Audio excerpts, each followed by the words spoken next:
Louisiana is now on the verge of becoming the first state in the country to reclassify two commonly used abortion drugs as controlled and dangerous substances.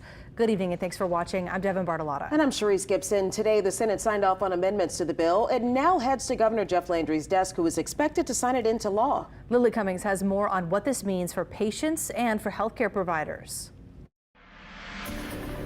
Do you think that this is an effort just to keep these drugs out of the state of Louisiana?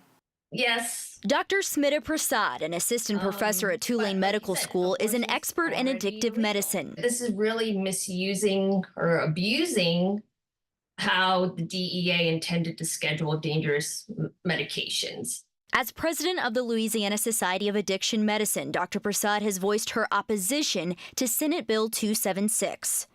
It will make it illegal to possess Mifepristone and Misoprostol without a prescription, punishable by up to 10 years in prison and $75,000 in fines.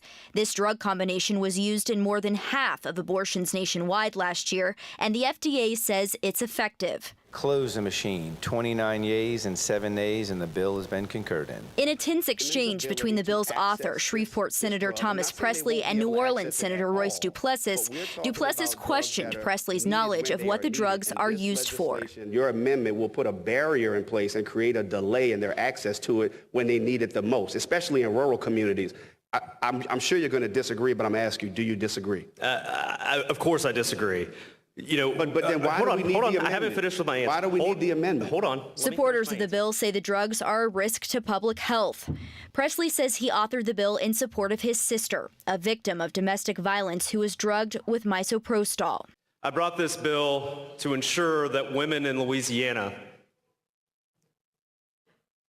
are protected. But Dr. Prasad says drugging someone and having an abortion are already illegal in Louisiana. So what does this bill really do? We think it just kind of limits access to medication that could potentially save a woman's life. These medicines are used for other things. Dr. Prasad says it could delay care and make it more difficult for physicians to prescribe the drugs, which are also used to treat other conditions and to manage miscarriages. The reclassification would require doctors to have a special license to write a prescription, and the drugs would have to be stored in certain facilities. Lily Cummings, WWL Louisiana. In the midst of all this, we're awaiting a decision from the Supreme Court on Mifepristone, which could impose a nationwide ban. A decision in that case is expected by the end of June.